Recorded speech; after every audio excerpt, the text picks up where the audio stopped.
Y'all already know what it is. It's me, your official radio princess, the lovely lady. Say that here at Bama. Stay ready with your boy, Pham in the building. What's up? I'm live here on the midday show with me, your official radio princess, the lovely lady. Say that here on the prestigious campus of Alabama State University. Yes, in the capital city of Montgomery, Alabama. What's happening? It is officially Friday in the city. We got a great show lined up for you guys today. Y'all already know, got a great interview. Y'all been asking for it. You got it. My boy Pham is in the building. Gonna talk about Doe B a minute. What's going ahead? We're gonna answer all those questions that we get on our inboxes. Give you guys what you've been asking for. So you might as well stay locked. You're tuned in to the midday show, WBAS 90.7 HD2, Bama State Radio. And we're back here in the building. With me is Bo Pham. How you feeling, love? It's Bow, man. Why do I keep saying Bo? Everybody gets it wrong. It's no problem. Okay, I'm good. Now, technically, I should did it to see what you're going to get mad because everybody say you got mad. Yeah. I'm so used to it now. They call me Boa. Boa. Bayo. Boa and Every Bayo. now and again, 1 out of 10 times they'll say Bow right. How do you get... Okay, we're not going to that. I just did it just to make you mad. I don't care. You don't make me mad. I ain't petty like that. Indeed. But you guys, y'all already know we got Bow in the building. Let the people know, like I said, the students have been going crazy. A lot of the students have not known what was actually going on. Didn't know that Doe B was actually connected the way he was to the city. You been one of like the foundations of him and who he is. We got you in the studio. We thank you for your time for coming in. Just talk with us.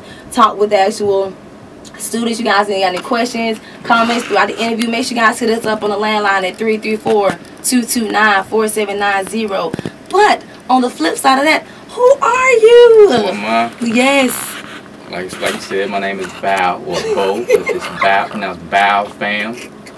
And I own Mixology Recording Studios here in Montgomery off of Ann Street. And I've been operating for over 4 years now. Wow. Prior to that, I was working at Atmosphere Recordings. And then prior to that, I was pursuing my production type of career, and it kind of flaked because I had a partner and didn't work out. Right. So prior to that, I was at Atmosphere, and then prior to that, I interned at Atmosphere, and then back further, I went to UAB and studied music technology as a major. That's awesome. So question, are you from the area? Are you from here? Born and raised. Indeed. I did not Only know. Asian from the hood, born and raised here. You feel what I'm saying? Right. And I'm proud of that. I know you are. I mean, because, hey, being diverse, like I said, y'all know I talk about myself all the time. But being diverse and being from, or looking a certain way or being from a certain place, you get a lot of stereotypes. So, salute to you doing your thing in this city. So, with that being said, since you're from here and you've been here like all of your life, well, you probably haven't been here all of your life, but all of my life. You've been here all of your life. Born and raised here. Born and raised. Wow, I did not know. So tell us a bit more about Mixology and what do you do? Like I said, we know that you have a background in music technology and production. How did you come into the space of creating your own? Like you said, you were at Atmosphere. How do you come into the mind frame to create your own and go into this Mixology? Go into Mixology and have been in it for 4 years. Yeah, it starts way back. I've always been in music, like, so I classically trained in piano and guitar. I started playing piano when I was 4. Wow. And I hated it. Why? I hated it. I didn't like it. Like, but my parents forced me to do it, and in hindsight, I'm glad that they forced me because it kind of helped me to be where I'm at right now. It did help me like a lot. You know what I'm saying? But I've always been into music. I just didn't want to pursue music performance and study piano like that because it's a matter of playing somebody else's music. I've always kind of wanted to just do my own thing. Right, and actually, one of my friends, Eddie Smith, he is part of a 3-man DJ group called Watch the Duck. I don't know if you're familiar with them, but if you look them up, they sounded epic, and they've been abroad, Europe, blah, blah, blah, this and that. But he kind of got me into it. He was like, man, you need to just, you know, see if you can just do some production because you are already, you know, musically talented. Just, you know, try that. Right. And he really just kind of made me jump start into it. And then, you know, I got really deep into it. Went to UAB, studied music technology. Then learned a lot there. Learned a lot on my own, intern at Atmosphere. And as soon as I got my internship, I just immediately started working there. And I worked there for a couple years from 2005 to 2007.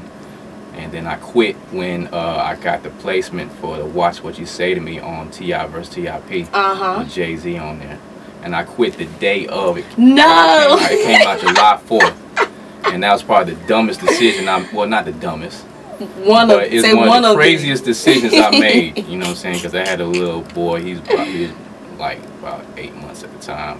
And I'm thinking, like, the money's coming in, like, now. Right. I'm finna get this money. I'm finna connect with these people.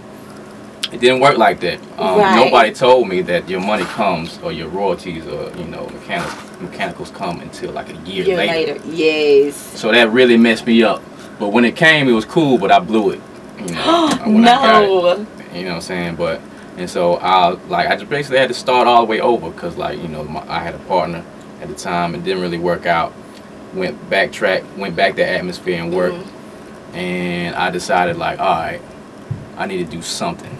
Right. Because I'm not gonna be able to live comfortably working for somebody. So I knew the ins and outs of the studio. And you know, a year later I started my studio, Mixology Studios. It's been successful ever since. Luckily. That is great. So with the love of with music being instilled in you by your parents, where did the love or the passion come in for production in that era? Because like you said, somebody introduced you to it, and going from working and knowing the inner workings of production, creating your own studio. Why not after when you dropped with T.I., that EP with T.I., why didn't you just go ahead and pursue more of that field versus going back to Atmosphere? I did, and like I said, I had a partner at the time, and it's hot. I don't know what. It's because you in here. But it's like it's all good. But I did. It just didn't work out with the partner that I had. Gotcha. You know what I'm saying? And I just had to backtrack. You know, I had to make some decisions. You know, for my family, for myself. I had a little boy to raise, and you know, a girl at the time, and I had to make a decision. Like, it is what it is. It is what it is. I just severed my ties with my partner. I did what I did, and that was one of the best decisions I made. Because really, if you're trying to pursue something, it's really best to do stuff on your own. And that's such a hard thing to do. Some people are afraid to. Some people are really afraid to even partner with somebody because of the fact that you don't know what their inner workings are. Yeah, you don't. Or you don't. They can't see your vision the way you see your vision. It wasn't so much that. It just came down to work ethic. I'm not saying, you know, my old partner wasn't working and nothing like that, but not the way you. Not the way I work, and the way I work is, you know, not to brag, but it's just you're just gonna have to keep up. I know that's right. Indeed. Well, you guys, like I said, we got Pham is in the building. Any comments, any questions, hit me up on the landline at 334-229-4790. We got some more great music, so you might as well stay locked here on the Midday Show, WVAS 90.7 HD2, Bama State Radio. And we're back here on the Midday Show with me, official radio princess, the lovely lady SayDat. Got my boy Pham in the building. How you feeling, love? I'm alright. Kind of hot in the room. Man, I told you earlier, you in here. It's too much for me to handle. I don't do light skin often, but when I do light skin. But no. Like I said, everybody, shout out to everyone that was checking in via Facebook and Twitter, hitting us up on the landline. We got you. Don't even trip. We don't let them answer a couple of y'all questions, so y'all might as well just, hold tight. It's okay. Everybody want to know about his relationship with Doe B. Now, first and foremost, y'all already know how I feel. You know what I'm saying? Sounds to the music because it is what it is. I'm saying R.I.P. Doe B. Like I said, to the end of the earth. Y'all already know what it is. Sit in the air. We did that. But outside of that, Anyways, I do that every show now. I'm sorry. It's cool. It's just what I have to do now. Cause hey, you got to represent now. always. I mean, hey, he represented well. Yeah. The first one from Alabama to claim Alabama, and then when ASU had on 106 apart. Because what people fail to realize, what made, in my book, what made Doe so significant, it's a lot of artists, mainstream actors that are from Montgomery, Wetumpka, Greenville, Whitehall, and do not claim. Yeah. They move out or move away, move to wherever they're supposed to be, wherever their label are, whatever their agency is, and claim that city. Yeah. He didn't. He kept it right here, 100, at home, like me or hate me, this is where I'm from. Yeah. And that's one of the reasons why I give him so much respect and I give him so much honor, because, like I said, not to name a few people, let's just be honest. Let me give you, let's think of one good one. What is her name with them dreads? I cannot think of her name at all. Celie off Color Purple. What is her name? Celie off Color Purple. She from here? Yeah. What is her name? I don't know. I ain't seen that movie so long. Oh my God. I cannot think right now. She's from here? Yes, but everybody knows, you know what I'm saying, dude from Commodores is from here. You know, he's Tom Joyner, he's from here. He's from the Tom Joyner's from Montgomery? He went to Tuskegee. His grandparents were from Whitehall. I think he claims. Every blue moon. But you know, I mean, you know, people claiming their own little way, you know, but Doe wasn't the first person to claim Montgomery. You know, Dirty did. They did when they went to 106 Park, but 106, like the crowd it did, from what I understand, at distance. But you know, it's just they didn't understand where it come from. Right. And then, you know, my people watched the Duck. They claimed it too. They were on 106 Park earlier in the year, in last year, before Doe got on there. Doe was on there like probably 5-6 months later. But they claimed it too. It's just they in another genre of music. You feel what I'm saying? Just like the dude from the Commodores was. You feel what I'm saying? It's another genre of music, like with rap, hip hop. It's more vocal. Right. You know what I'm saying? But like with R&B. It's so subtle. Yeah, it's a lot more subtle. You know what I'm saying? So, you know, we kind of give and take. You know, how they approach it. Right, and it's like I said, it's just to me that in his area and in his genre of music, to be honest, outside of Dirty, I can't think of nobody else.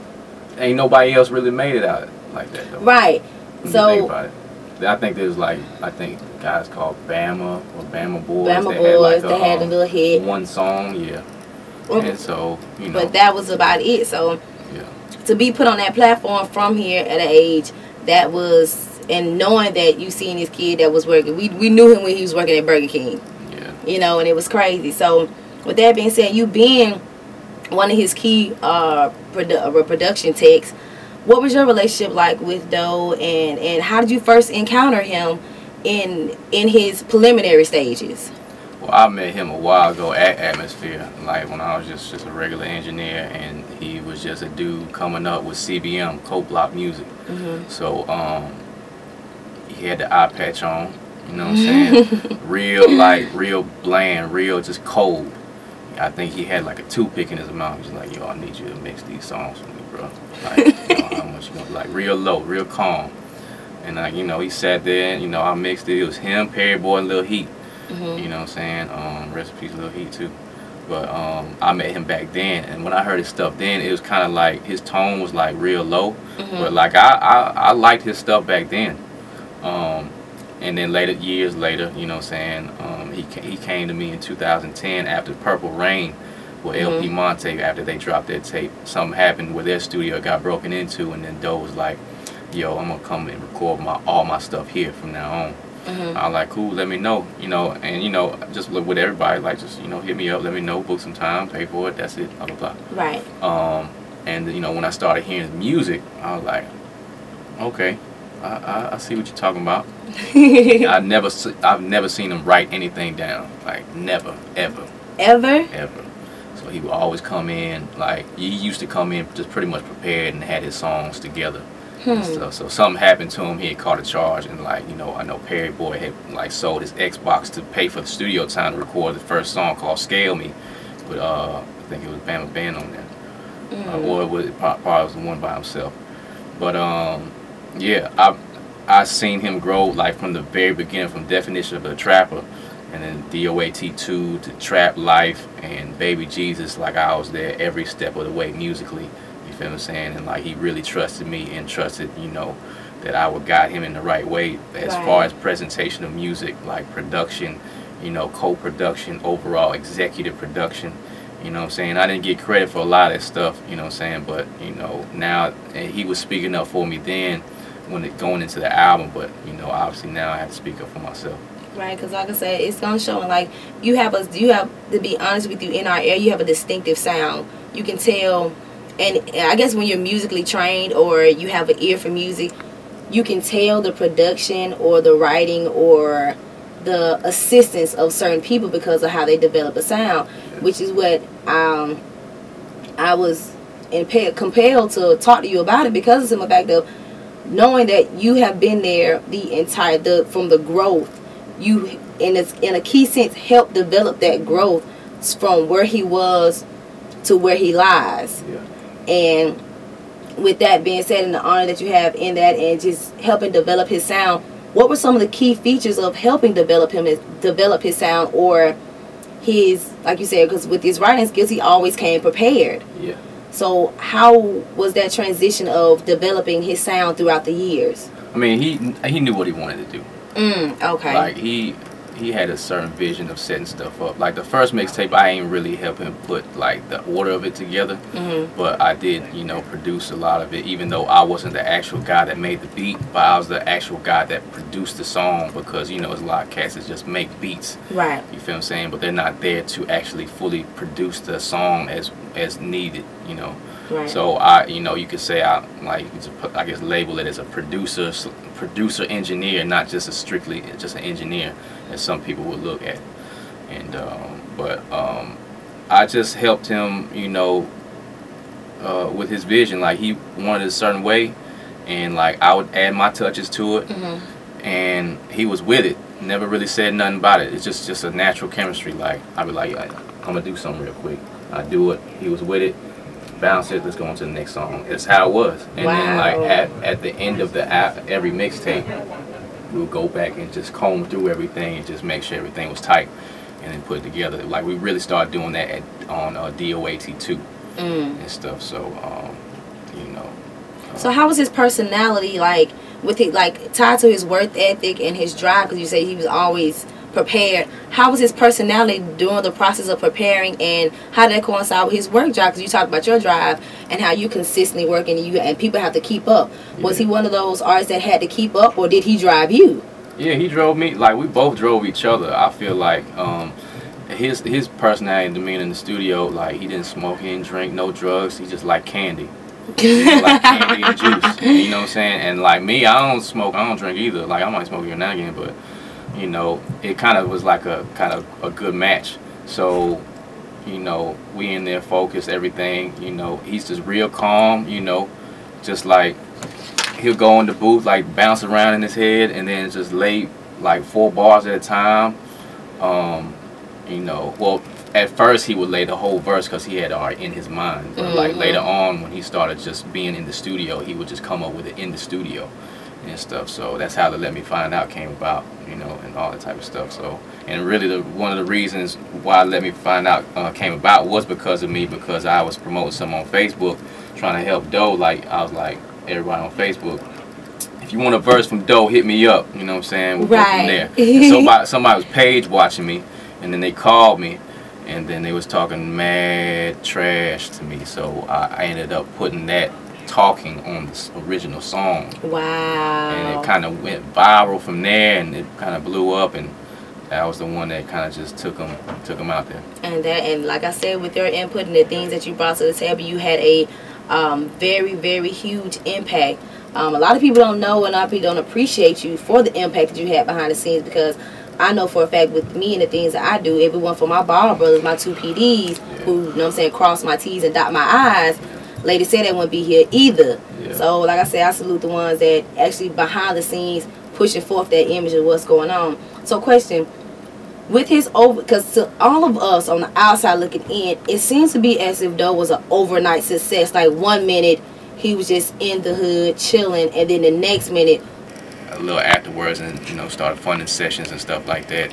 You know, and then so with Hulk and then you and then the other key people that played a component in the development of Doe and the things that he was doing for the city, do you really think, or people actually, well, after he signed, up until now, do you really think people righteously understood the impact that he had on the city and nationally? We've had our key people from the past, but no one has ever brought quality. I mean, it was going that way. Like, it takes time for an artist to really just get out there, even on Doe's level. Like, Doe was like big to us here in Montgomery, but you know, nationally, he was starting to make his moves and, you know, brand him as an artist. Right. Not just like some overnight, just one-hit wonder and everything like that. And I respect the label for that. I respect Blueprint for having that vision. That, you know, he was going to be as big as B.O.B. or bigger, you know, and with the music that he was working, like, it wasn't just street music. Like, I really pushed him, like, as my job as a producer, and putting out the right music to grow into the artist that, you know, that can transcend just the street music. Right. With all that's going on, like I said, R.I.P. Doe and Z, on a personal level, and when you sit back at home, your fam, how did it actually, the death of him actually personally impact you? Like, you were there the whole time. Yeah. I mean, it just, in some instances, I still can't believe it, because like, he would always, like, you know, come to the studio, record, and then he'll go and do some shows and stuff. And even after the deal, like, he wanted to be in my spot, in my studio, and record with me and work with me. You know what I'm saying? Because he knew that I was going to be straight up real with him, good and bad, when it came down to the music. So yeah, it affected me a lot. Like, kind of work together like that in that closed setting for that amount of time, like 2010 through up until the end. You know, you build a relationship, you know. It was good, you know, bad here and there. We joked on each other. We had arguments and stuff like that, but we still understood the goal. Wow, like, you know, with my business, I have to answer the phone every day. Right. I didn't answer the phone probably for about a couple weeks. Wow. You know what I'm saying? It was, like I said, we put on with the Apollo, and just his persona and the type of person and how he carried himself. Good dude. He had his ways, you feel what I'm saying? Right. But overall, people fail to realize how young he actually was, the level of maturity and how he carried himself. Yeah. It was just mind blowing. But like I said, you guys got any more questions, any comments, we're going to go ahead and talk a little bit more about the industry as a whole and what's going on. How's the industry and how the indie industry in Alabama are going to benefit, fall or fail, or rise from this situation that happened. As we're here on the last leg here on the Midday Show with me, Official Radio Princess, and my new light-skinned boo. Live here on the Midday Show. So, we getting all your comments, all your questions, all that stuff. Make sure you guys stay locked. If we don't get it on the air, make sure y'all follow on Bama State Radio via Facebook and Twitter, as well as hit me up, LADYSAYDAT, all together, you guys. We're going to make sure we get those questions. What's going to be next with you and the next level that you're taking, Mixology? Like, what's next for you? Well, you know, the plan is to transition to Atlanta somehow, some way, somehow. I don't know how. A lot more to try to push for the album, and now it's become a reality despite the situation. So, you know, of how he wanted it, you know, it's just having to work with the label and stuff like that. But they're working on the album, you know what I'm saying? I just mixed the Don't Know Why song. Right. It's supposed to be dropping sometime this week. It dropped it already? It's on World Star. It's on World Star. And they just working. So question, is it true, like be all honest, because you are the engineer, seriously, is it really true that he has at least 300 some undid songs in the stash? Yeah, just about that. He's the king of like one verse, one hook type things. You know what I'm saying? He'll do a gang of them songs like that week before the mixtape comes out. Is that we'll go through all the songs and just pick and choose which ones, and then like the stuff he doesn't use, he'll take those verses from those unused songs and put some on the songs that we are going to use. So he might have like 70, 80, 90 songs, and then use those verses from the unused ones and put it on there. Wow. And that's how he works so much, you know what I'm saying? So, you know, with my engineering, I should be able to probably try to piece stuff the same way. Right. Him and his management and you guys and you being his producer, how are your guys' like relationship now that he's gone? Like, do you all still like keep in contact, or? I know that I want to be able to work with everybody and make sure that his kids are straight, because at the end of the day, you know, the best. He got babies. Yeah, he got 2, and then 1 on the way. You know what I'm saying? So, you know, they don't have nobody. You know what I'm saying? So, I want to make sure that, you know, his kids are straight on that end. And then that being said, and in the new compilations and things that you're putting together for him, he's gonna have some music for a while. Really, that was not the last. I see a lot of stuff with Doe. Like I was gonna sit down and really talk to him this year, and like, you know, just discuss further what we want to do. Like there's a record that we have, make way and maximize the potential in the earnings to make sure that his kids are straight for a while, and that's gonna be. We'll be able to do it. I'm positive. That is awesome. With everything that's going on. I don't like needles. You know what I'm saying? Because everybody getting the tattoos and inking their body up with the different stuff, leaving. If I was into tattoos, I probably would, but I don't have no tattoos. You're not in the boat by yourself. I don't have one. I don't like needles. I'm like, what's the doctor on that? Yeah. Yes, but for anyone that's coming up, and what advice you give the kids that, because you know, even on campus and the things that he did, he inspired people to do better. Yeah. What advice could you give those that are coming up, like legitly, not the I am Doe B fad, but for the kids that he did touch in the public school systems?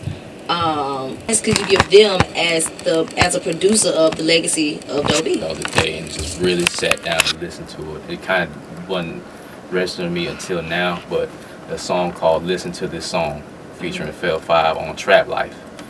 You know, it's a very motivating song. Like, you know, it kind of just down to the core of what he wanted to do and be positive. So if people listen to that song, you know, I think, you know, you'll get exactly what you need to get out of what Doe wanted for people in general. Because, you know. Right. He had to. It was. I felt like he was too humble not to have one. Yeah, very humble, very cool. You know what I'm saying? Like I said, nothing ever bothered him, and that's what I, you know, learned from him. So he was a very patient man overall. Yeah, patient. Yeah, I mean, but he just didn't let anything bother him. Like, no matter how bad it was, like he been through some. Him being that young, taking care of his whole family, like that. I respected him off of that, just off GP. Right. You feel what I'm saying? So, you know, one thing, like I said, you know, just don't let the negativity, don't let the obstacles. You can do it.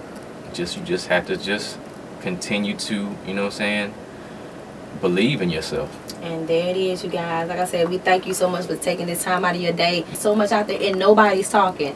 Nobody wants to say anything. I understand that everybody's grieving, but it's still a lot of things that are unknown because of the. I mean, hey, Jay-Z recognized him. You know, that was the epitome of something for somebody from our area to get to that industry. And I just want to thank you for taking the time out to enlighten the students and enlighten us about the behind the scenes of the man and who he was, and also yourself, because everybody, like I said, this is my second time seeing you, and you've been around 4 years now. Yeah. But and just to be a voice. Yeah, they don't know the story. I mean, but at the end of the day, this is my job. Like, this is my purpose now. You know, just really just figuring everything out. I had to make sure that Doe's legacy is still alive. Right. You know what I'm saying? Because, you know, he made it be right for me to be able to make sure that his legacy is alive, mainly for his kids, because, you know, it's only a certain amount of time that we have to strike and make sure everything's straight for his kids, and that's really the most important thing. And there it is, you guys. What? How can we keep up with you? You can follow me on Twitter and Instagram at Classic Hip Hop. I have a Twitter at Mixology Studios for the studio. Any shout outs you want to give and all that? Shout out to you. Shout out to the cameraman. Shout out to Alabama State. I appreciate the love. I'm honored for you to ask me to interview, and I love to talk about, you know, the real. And there it is, you guys. Like I said, thank you. You guys, y'all already know what it is. Y'all want to keep up with what's going on the streets and what it be at this weekend. Make sure you follow me, tweet me, poke me, all that good stuff. LADYSAYDAT, all together. Princess Kisses. Mwah. See you in the streets.